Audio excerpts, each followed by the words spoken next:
Bettor Sports Betting is your home for picks, props, and futures for tonight's action. Bettor Sports Betting wants to know what picks you're playing tonight. Tell us in the live chat on YouTube, Twitter, and the Bettor Sports Network app. This is Bettor Sports Betting with Fantasy Alarm's Dan Servodidio. What's going on, everyone? Welcome back in here to the Bettor Sports Betting Show here on Bettor Sports Network and Fantasy Alarm.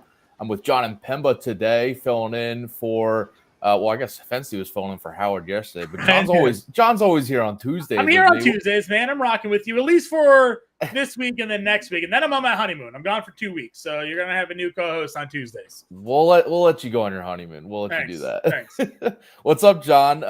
We got some NBA finals to recap from yesterday, but tonight we got the Stanley Cup Finals Game 5 to preview and give some picks out for. And we both have plenty of MLB bets on a stacked slate tonight on Tuesday. Yeah, 14 games on the main DFS slate. Obviously, there's a few games there beforehand. So basically, if you're a Major League Baseball team, you're pretty much on the slate today. Which just gives us all of the bets in the world, right? There are a billion hitter props, pitcher props, run lines, game lines, inning lines, you name it. It's out there to bet today on the MLB slate. There's some pretty good matchups as well, which again, we're going to dive into some of our favorite bets for the day. But those of you who've already looked at the boards across, DraftKings or FanDuel, whatever sportsbook you're using out there, there's certainly some juicy matchups to target. Yeah, we'll have plenty of ways to go. Player props and money lines, run lines. You mentioned I definitely got an over under I want to give out a little bit later. But wanted to start just giving our initial reactions to the Denver Nuggets winning the NBA Finals. Yesterday we had Adam Ronis on, and Justin Fensman, I mentioned, was co-hosting with me, so we got into a ton of plays and picks. It was a little closer than the spread indicated with the Heat, but the Nuggets got it done, and wouldn't you know, they are favorites to win it next year, to win the NBA Finals next year. Small favorites, but, they are possibly going to back-to-back. I mean, what's your reaction from last night? Yeah, listen, I was surprised it went 5. Honestly, I thought this was going to be a sweep, but Miami had that ridiculous fourth quarter in game 2 and kind of pulled that one out. And then, it felt like Denver really had it in control. Sure, Miami had the lead going into halftime last night. Second half dominance really there by Denver, kind of closed out the show. But they're the better team. Hats off to Miami for what they did this postseason. They knocked off Milwaukee. They beat the Knicks. They beat the Celtics. And then they nearly – they competed. They stole a game in Denver against the Nuggets here, but no, that was an 8 seed. That was a team that wasn't supposed to be there. They were down Tyler Hero, their second leading scorer for everything, pretty much the entire playoffs. The majority came back last night. Obviously, wasn't a guy that was able to contribute at all. He was active but didn't play in that game. So what was the real need there for him? So it was just hats off to Miami. Denver was the better team. Jokic probably going to, again, be a MVP contender next season like he had been the prior season. So, no, it makes sense for them to be the favorite going into next year. I was surprised to see my Celtics as the second best odds to win the NBA Finals next year because, they're making a whole bunch of coaching changes right now. They brought in Sam Cassell. They just got the Bucks assistant coach. They're trying to surround Joe Mazzulla with more experienced bench staff here. So that one was a little surprising to see Boston there with the second best odds. Yeah, and it's interesting. We have the Celtics there at plus 550 as you saw the odds flash up there. The Nuggets are the favorites, plus 475. Not heavy favorites, obviously, but they are the top picks right now, I guess. And then, the Bucks and the Suns are the next two teams. Also, two teams going through some coaching changes. And if you just look at, like, on DraftKings, the next kind of chunk is the Lakers at plus 1,200, the Warriors at plus 1,200, the Sixers at plus 1,300, and the Mavs at plus 1,600. So, I feel like every year it's like, whoever wins the title, I think it was last year with the Warriors, like you just looked ahead to next year's odds and they're immediately, the favorite or the top 2 or 3. So, but this Nuggets team could honestly do it. I mean, Jokic and Murray are a legit, elite duo in the NBA right now. Yeah. So, and they got and they made a weird trade. The Nuggets and Thunder made a trade last week where the Nuggets acquired the Thunder's 2024 first round pick. So I mean, if things don't go well for OKC next year, when they get Chet Holmgren and they got their early pick and SGA and all that crew, if they're a bottom bottom basement team, though they shouldn't be. They're nearly a playoff team this year. But if something goes south in OKC, 2024, Denver is going to have an early first round pick to build on with the team that they have now and they're on the core. So they're not necessarily out of the picture yet. They could be adding some top talent to their rosters there as well. Wow, interesting. Yeah, and 2 years from now, we'll see who's going to be the top picks and if the Thunder, have a pick that lands in there. Crazy. Go take Bronny, Could go get Bronny in 2024. And then you draft Bronny, and then you immediately get LeBron, right? So right, exactly, yeah. It's basically a package deal. By the way, I don't want to spend too much time on it, but the whole Bronny thing, that is going to be a huge topic of like when he's draft eligible next year, where he's going to get drafted, where is it appropriate for him to get drafted? Because I'm a huge college basketball guy. I know he won't be a top 10 player in college basketball next year. So it's going to be weird. It's going to be interesting because if LeBron James holds true to where he wants to play with Bronny, then you're almost drafting him to get LeBron. Yeah. You're not really drafting Bronny. If you're the number 1 overall pick and there's a guarantee that LeBron James comes to your franchise, you take Bronny James, right?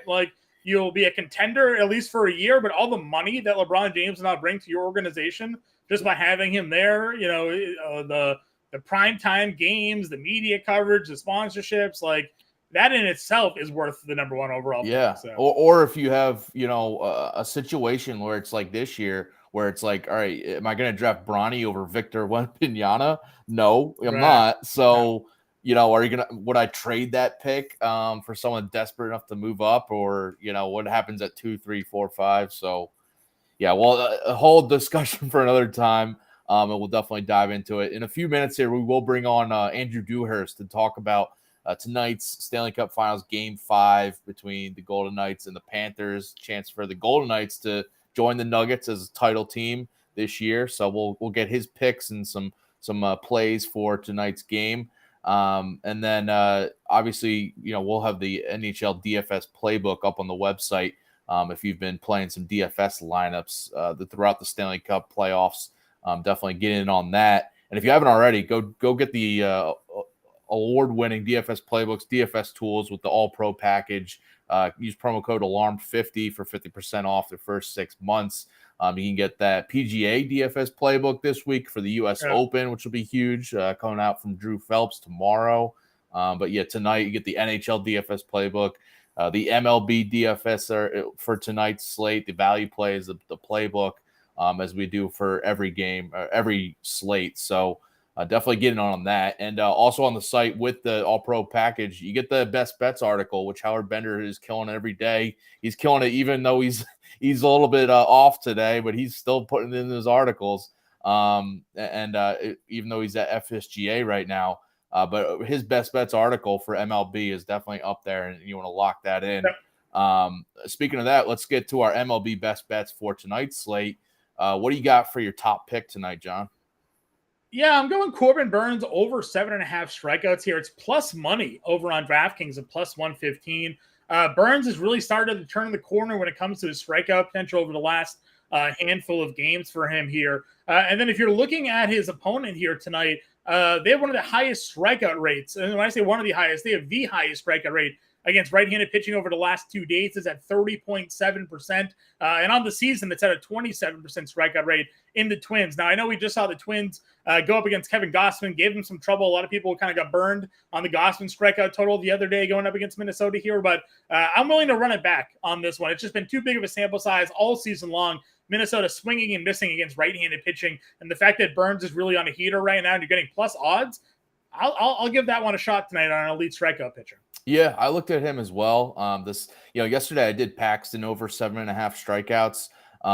As you know, a Red Sox fan, he got to the 8, even though the Red Sox lost that one. On his last pitch. Yeah, I took that one too. Elias Diaz had a 10-pitch at bat before he, in his second to last hitter, blew through his entire pitch count. It was super annoying, but luckily he struck out Grichuk there to end that inning and get the over. He got the over there. Yeah. So, but yesterday in the show, Fensty was saying the 7.5 strikeout props are a little too risky for him to really pull the trigger there. But I like the Burns 7.5 again in this matchup, as you mentioned. I mean, that offense is striking out a ton. The Twins are. So, Yeah, I can back that. My best bet is the Astros on the run line, and this is actually a pick by Howard. I locked this one in before I saw Howard put this in of his best bets article, so I'm glad we're agreeing on it. But the Astros going against the Nats here. It's Hunter Brown against Patrick Corbin. Corbin's been a little weird, having some decent outings at times, but he still has a 6.20 expected ERA this year. And now he has to face an Astros lineup that's been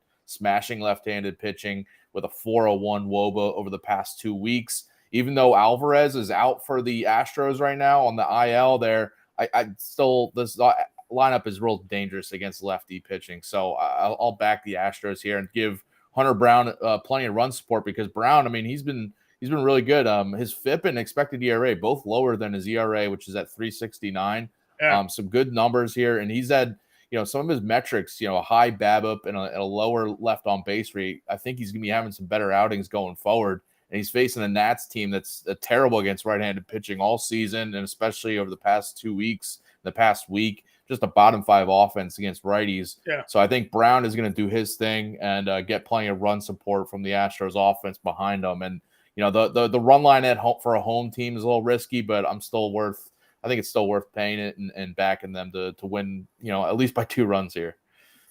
Yeah, my lone where we win going up against Nationals, they just don't strike out. They put a lot of balls in play, and sometimes that goes good for you, sometimes it goes bad for you. We saw Zach Wheeler a couple starts ago, just single. Next thing you know, he gave up 8 runs. You're like, what happened? It's like the Nationals just singled them to death. It's just what they were doing, because they don't strike out. And so Hunter Brown's going to have to get that ground ball rolling here tonight. But I agree with you. Starting to turn around. Jose Abreu starting to maybe heat up a little bit. He had back-to-back games on homers. Yeah. So their lineup tonight's pretty interesting too. They have Yanier Diaz as their DH, so they're kind of double catching with Maldonado at catcher here tonight. And no Corey Julks, which is upsetting because he was my favorite value play on the DFS slate. So we're going to have to make some pivots there when it comes to tonight. Yeah, you got some time before the MLB DFS show coming up at 5 o'clock Eastern. So definitely tune in for that with James to get some more thoughts on that Astros lineup, and hopefully it gives me a win in the run line there. Let's shift gears to the Stanley Cup Finals tonight, Game 5, and bring on Andrew Dewhirst, one of our Fantasy Alarms NHL writers. What's up, Andrew? Great series here. We got Vegas trying to close it out tonight. Thanks for joining us here, though. Yeah, no problem. Just how everyone drew it up, right? Vegas in 5. Yeah. Listen, Florida blew through, obviously their playoff opponents this year, kind of riding in a hot streak, much like the basketball team did, right? Much like the Miami Heat did there. But they ran into just, a juggernaut team, it feels like, the way that they've been playing. Vegas has been playing lately. At home, is there going to be a crazier night in Las Vegas than with the home team winning the Stanley Cup? In Vegas, probably. It's Vegas. I don't even know how you would even start to gauge what the craziest night in Vegas would look like when you think about that historically. But you expect it. Maybe because it's a Tuesday, it won't be as wild. If it was a Saturday or Friday, maybe a little crazy. Right. Yeah. I expect it'll be a crazy night. I do expect Vegas is going to close it out. They really handled Florida well at home. And I think they're motivated. Like, one thing that there's certainly something to be said about playing quote unquote playoff hockey, which in a lot of ways is playing a little bit dirty. It keeps the other team engaged, right? Like, that's kind of what Florida's done in this series, is they've really kept Vegas. Like, they're going to want this, especially tonight. First title ever in Vegas, right? For a professional team. Yeah. Other than UNLV, I don't know if there's ever been any other titles there, but maybe soon a baseball, once the Las Vegas A's get there. I think after. Well, the Aces won last year, though. WNBA. Oh, there we go. Okay. So the second one. My apologies for ignorance on that topic there, but yeah, it should be exciting. It's a good hockey team. There's good stories on it. Like, this is a team that's only not that far away from expansion. and this is their second time to the Stanley Cup Finals. Still a pretty, like, Jack Eichel's a superstar. Sure, I'll agree to that. But you look up and down that lineup, and it's not household names. It's not. I mean, they've got payroll, but much of that is like getting rid of money as much as it was like players on their roster. So yeah, it should be interesting. What do you make of Aiden Hill tonight? He's got a save prop of 28.5. Think he hits the over or under on that? I'll take over. I don't think. I think Florida's going to go down swinging. I mean, I looked at just the basic numbers that DraftKings has up. I mean, I would, if I was betting on it, I would probably want the Vegas by 2 goals or 1.5, over 1.5 as the win margin. Over 6 is interesting. I could see that as an outcome, but I mean, I don't think there's, unless you're going to bet on Florida, I don't think there's any value in just betting Vegas to win this game straight up on the money line.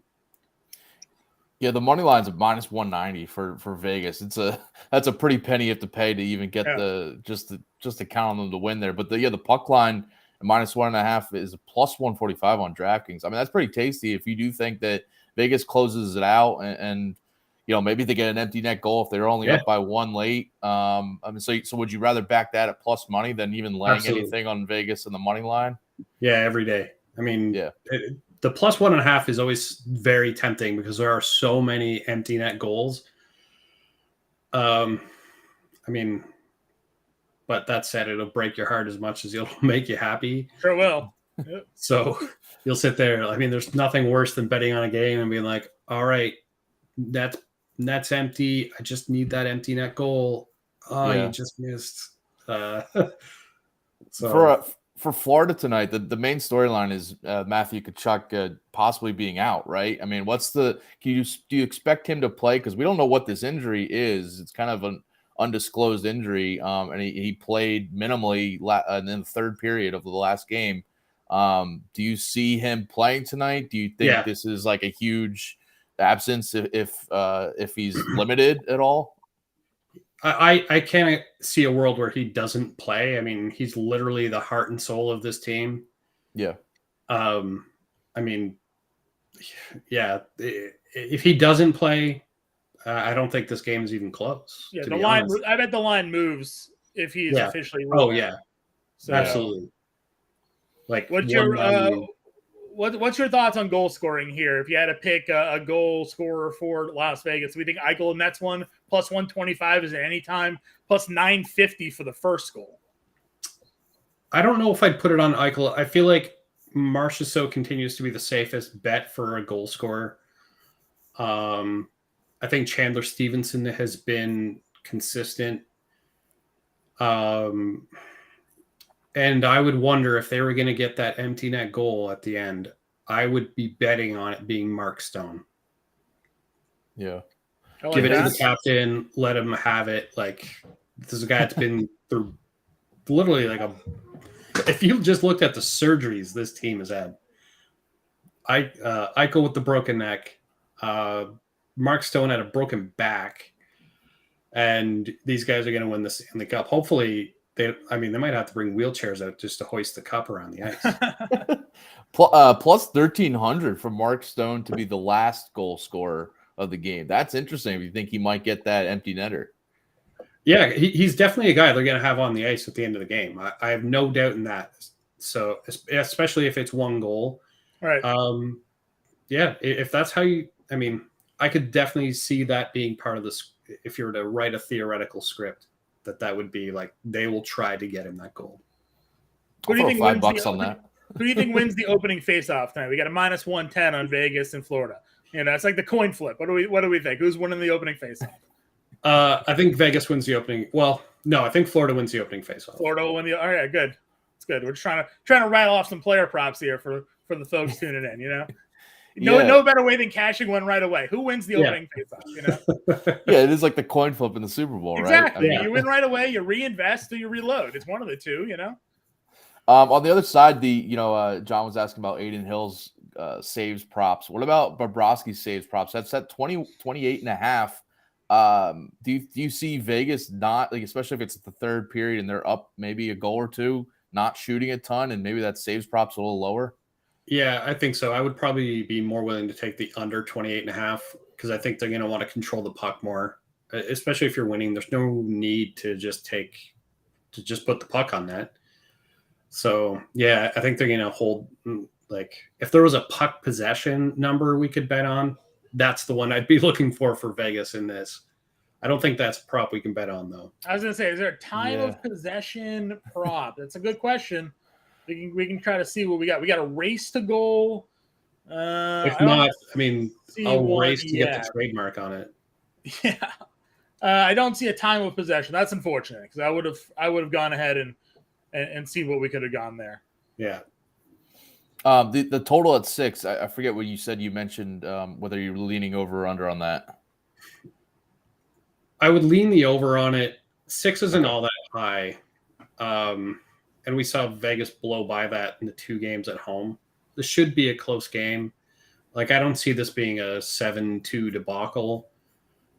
Although, I mean, again, if Tkachuk doesn't play, I don't think that's out of the realm of possibility for this to be not close at all. But I could see this. I could see a 5-3 type game. 4-3, and somewhere in that space. I mean, Vegas has done a fantastic job defensively, and that's really what's been the difference in this series is their ability to keep Florida away from the middle of the offensive zone. But I mean, again, we're not exactly.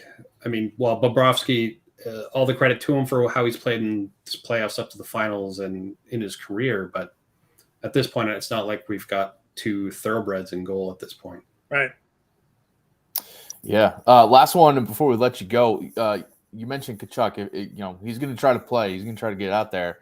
His anytime goal scorer odds at plus 120. Do you think is a situation where he's going to be firing a lot, or is he going to try to maybe set up his teammates there? If he was healthy, I would say he would probably be shooting a lot. I would take it the over on his shots if I was playing on underdog place like that. Yeah. In this case, it's really hard when you don't know what the injury is, right? Like, I know, right? Like, is he injured? What's the injury? How injured is he? Like his shots on goal on DraftKings over under 3.5, and the under is the favorite there. But yeah, 3.5 is the line. I mean, that's pretty high for. It's one of the highest in the whole game in general. So yeah, 3.5.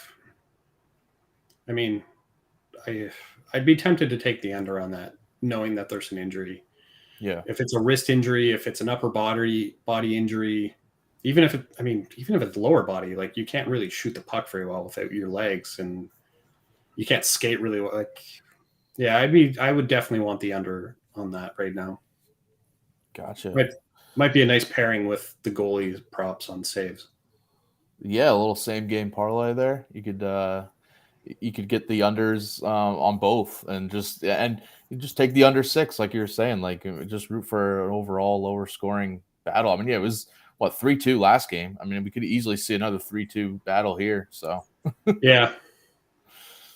Well, Andrew, appreciate you joining us here, and throughout the playoffs here that we've had you on. I'm sure we'll have you on again to talk some off-season, signings, futures, and all that here on the show. But appreciate it, man. No problem. Thanks, guys, for having me. Talk to you later, man. All right, so yeah, you can follow Andrew on Twitter at Andrew K. Dewhirst, and him and Chris Murray are doing the NHL DFS for Fantasy Alarm and have been all season. So in a little bit, we'll probably have that NHL DFS playbook up on the site on Fantasy Alarm. So again, use promo code ALARM50 to get the All-Pro package there. Build your DFS lineups for tonight. And a reminder, after us today, it'll be John and James doing the MLB DFS show for a full hour, helping you guys build lineups for tonight's stacked slate of games.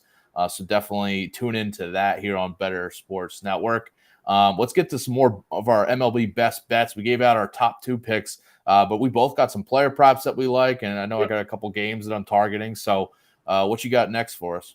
Yeah, I got Max Scherzer over 6.5 strikeouts. It's kind of juiced up. It's -165. So maybe it's something that you parlay with or something that you kind of, to maybe take an alt strikeout line, maybe go for 7 and see if you can get a little bit of better odds on that one here. But the Yankees lineup, we saw it earlier this year. When the Yankees lineup doesn't have Aaron Judge, it just lacks some bump, right? They're just less appealing here. So I'm going to go the way Scherzer's been pitching lately. And just go the over 6.5 strikeouts here for him. They have a 24% strikeout rate over the last 2 weeks against right-handed pitching. And the offense just in general has around a 23% strikeout rate against righties. So now that Max the pitch count's up over 103 straight starts for him. He's looking healthy and the strikeouts are following. I'm going to go Scherzer over the 6.5. And again, if you can find maybe a little bit of an alt strikeout line somewhere to help you out a little bit there with the -165, you could probably take it. But I think this one's a pretty good one.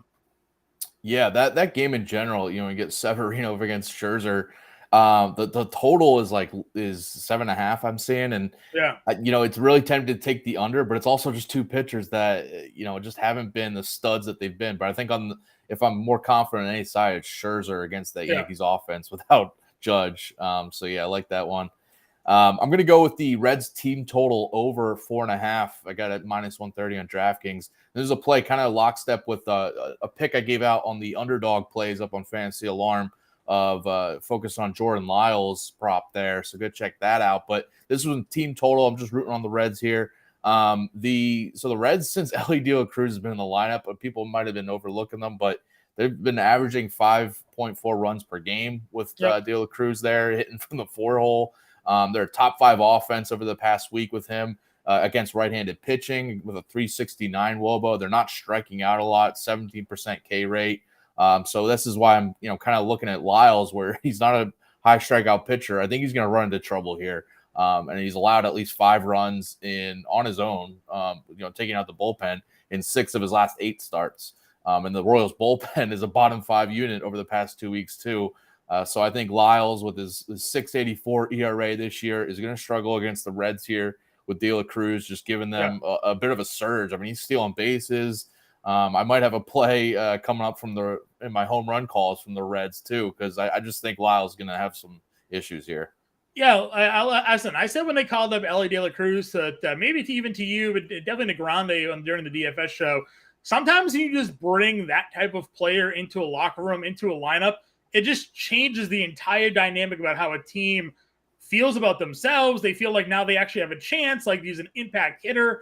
Pitchers have to pitch guys differently now because they have to be worried about getting guys on base. They don't want to walk you. They have to pitch to you. And in turn, everybody's just getting better balls to hit. And then Ellie's, driving them in or at least impacting how the rest of the team goes. So I like that one. And to kind of piggyback on you, I'm going Tyler Stevenson over 1.5 hits, runs, and RBIs. This is a guy that's starting to heat up. He's been a really good hitter the last couple of seasons, got off to a slow start this year, but beginning to turn it around. And as you mentioned, just Jordan Lyles in general, an absolute trash can, gives up a lot of home runs, and guys should be on base in front of Stevenson here in this game. So I like the opportunity for him to get an RBI single or whatever here and cash this one. So -120 over on DraftKings Sportsbook, Tyler Stevenson over 1.5 hits, runs, and RBI.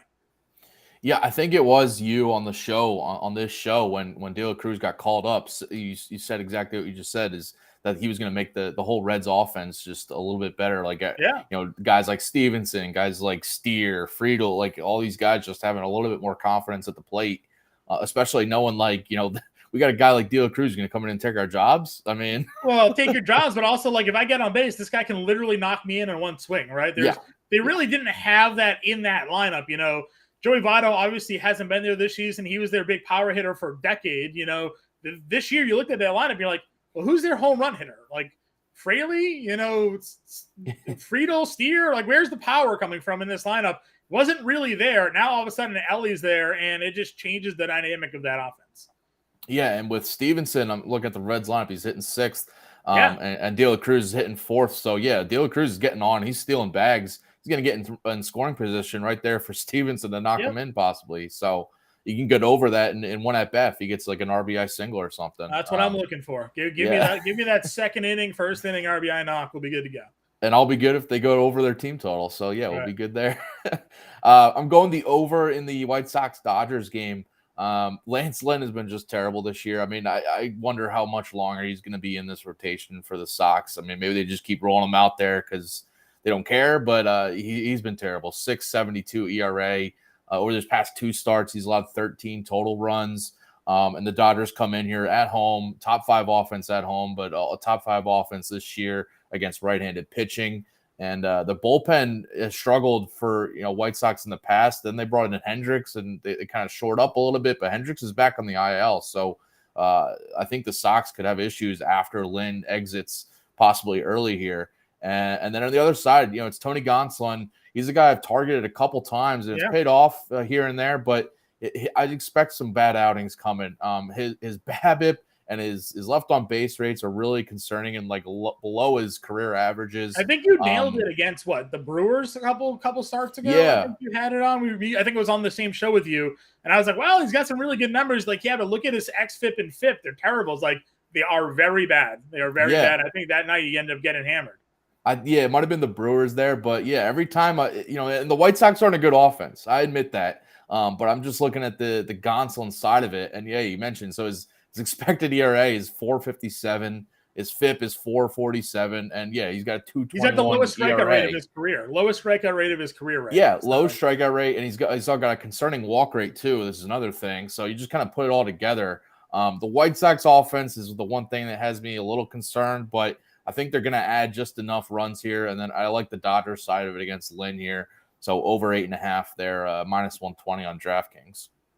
I'm going to go with another hits, runs, and RBIs play here. We're going to go with Chas McCormick going up against Patrick Corbin. This is just another guy in the Astros lineup that just bangs around left-handed pitching here on the season. A .555 slugging percentage or an .866 OPS against Southpaws. He's got 2 career at-bats against Patrick Corbin. He did take him yard in one of those 2 at-bats. So we're going to go Chas McCormick here over the 1.5 hits, runs, and RBIs. I wish he had a little bit better of a lineup position tonight. They are hitting them down towards the bottom there. So that was a little, sometimes they hit him like 6. Sometimes they kind of move him around.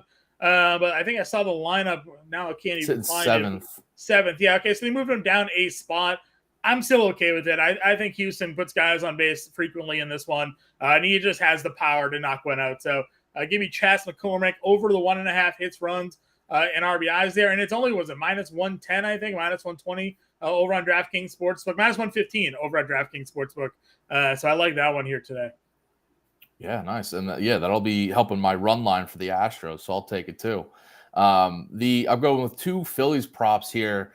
Facing Zach Davies on the mound and has struggled against lefties this season. 309 batting average and a high OPS to lefty hitters this season, and just really different splits than he is against righties. So I'm looking at these Phillies lefties, and the first one is Bryce Harper over 1.5 total bases at -110 on DraftKings. He's smashing right-handed pitching this year with a 373 batting average and a 1068 OPS. He's been over 1.5 total bases in 6 of his last 9 games. So I think he gets on track here. And, the Phillies are offense has been up and down, but against lefties, they have some really lefty matchers. And Harper's one of them. And the other guy flying a little under the radar, Cody Clemens. And shout out to the MLB DFS value plays article. Vreeland had it today. Go check that out. But Clemens is in as a possible value play tonight. And I like his hits prop over, just getting a hit over half a hit there at -145 on DraftKings. It's a little pricey, but he's hitting 276 against right-handed pitching this season. He should be in the lineup tonight with a righty on. He's kind of a platoon guy. They take him out against lefties. Over his past 7 games, he's hitting 348, hitting 292 in the last 15 games. And get this, he's hit safely in 6 straight games he's started, and in 12 of the last 15 games he's started. The guy is he's quietly just a hit machine in the bottom of the Phillies order there. So I'll take him to get over a hit here just because of that lefty on righty matchup. I like that one. Grande has been all over him in DFS land because he's been free. He's probably dirt cheap, right? Yeah, he's free. Every night he's like $2,500 or cheaper. So he just kind of throws him in the lineup there. My last play for today, I got Reese Olson, the Tigers pitcher, over 2.5 earned runs. I was surprised that this was only minus 110 going up against Atlanta. Atlanta is one of the best hitting teams against right-handed pitching this season. A ton of power as well here. And I know this kid's made a couple of starts and he hasn't given up too much damage, but hasn't really faced anybody. He faced the Phillies and the White Sox, 5 innings in each of those games here. I mean, this is just a different animal of a lineup that he's about to go up against with Acuna and Olsen and Albies and Murphy and like that whole crew. So to get like almost even money on the over 2.5, I was willing to take the run on it. So give me Olsen over the 2.5 earned runs here. I like it. The Olsen, I feel like you always come in with these under the radar value player props that like I didn't even think about or consider. It just didn't make any sense. Like again, I'm just gonna read it off real quick here. On the year, Atlanta is 3rd in ISO. They are 7th in WOBA. They are a top 10 batting average team. OPS, they sit 7th as well. They don't strike out a ton. And they have a rookie kid going up against them. And what's going to be his first real test, I think. And then over the last 2 weeks, they've been even better. An 850 OPS leads the league. 365 WOBA leads the league. 189 ISO's 4th. Like 299 batting average is 2nd. They only have a 19% strikeout rate. So they're throwing this kid out here against a juggernaut offense right now against righties. I don't know, 2.5 on even money. I'll take it. I say even money minus 110s, but as even money as you're going to get on an over under for a run line. So give it to him. Yeah, I'll take it too. No Esteury Ruiz stolen base or Jake McCarthy stolen bases today. Listen, I think you can always play the Jake McCarthy stolen base, but he's obviously tapered off a little bit of late. But the other day it's like plus 370 for a steal, and I was like, that 3-1 on a guy like that. The one that disappointed me yesterday was Darius Blanco. Was that a Darian Blanco? The Royals called up a designated Jackie Bradley Jr. They called up Blanco. It's a $2,000 guy on DFS. He sold 47 bags in 49 games to AAA this year. Absolute burner. First inning, gets a hit, gets thrown out ceiling second. So that was a little tilter for me there. But he's got a lefty on the mound. I don't know if he'll steal tonight. I don't even know and when that lineup comes out, they'll probably give a stolen base prop for him. But that one was kind of interesting. Like 47 stolen bags in 49 games in AAA this year. Just a classic Royals player. We talked about Jared Dyson, that guy, a couple years ago during their World Series run. He didn't even have to start games. You could just put him in your lineup. He'd pinch run at some point, steal second, third, score a run, and he'd have like 10 fantasy points without even getting an at bat. So the dude's an absolute burner to this Blanco kid. So if he's in the lineup again and they add a stolen base prop, just give it a peek and see what it's at. Yeah, I'm looking right now. I don't see one. Plus 285 on DraftKings right now to get a stolen base. They added one. It wasn't earlier when I looked at it. I'd be willing to give it a go. Again, a lefty's on the mound, so they'll have to. Maybe that doesn't even matter anymore with the 2 pickoff move. But if he does come out and he gets on base tonight, he's gonna be looking to run. Yeah. He's probably upset he got thrown out his first stolen base attempt at the major league level. He's gonna give it another go. So. Yeah. On that note, let's go to our home run calls because this guy is also a stolen base threat like nightly right now is Ellie De La Cruz. You can look at his stolen base prop because I think he's stolen bag in 3 or 4 straight games and has a bunch right now. But I'm going with his home run prop tonight. I mentioned I like the Reds team total against Jordan Lyles, and I think Ellie can go deep here, plus 560 on FanDuel. Ellie De La Cruz is hitting 368 against right-handed pitching this season. Small sample size, but he's on fire right now, hitting about 300 overall in his 7 games in the Reds lineup. I mentioned he's just brought in that spark for the Reds. He's got 1 homer already since coming up. I think he can go deep here again. Lyles has allowed 18 homers over his 13 starts this year. So I see someone from the Reds going deep. I like the juice here on Ellie De La Cruz to go deep. Yeah, I'm with you with another kind of long shot here. I mentioned Chas McCormick as the 1-hit run and RBI prop. Well, I think he does it on 1 swing. I got him as my home run play, plus 500 tonight. 364 WOBA against left-handed pitching. 296 ISO against left-handed pitching. We mentioned the 556 slug. It's just pure power with him against southpaws. He's got Patrick Corbin, who's already home run off of 1 of 2 at-bats. He homered off of him. So we're going to go Chas McCormick there, give you a little 5-1 homer prop today. Yeah, Patrick Corbin can definitely give up some homers. We know that. And yeah, doubling down on the home run and the hits, runs, RBIs. I like that. Cash 2 bets in one swing, baby. Let's do it. Yeah, throw in the total bases prop too. Why don't you? I mean, why not? Might as well, right? Just get all the action you can there on the Chas McCormick place. That's what I was thinking about doing with Ellie Cruz. Just throwing out his stolen base prop, throwing out his total bases, his hits, runs, RBIs. Yeah, I mean.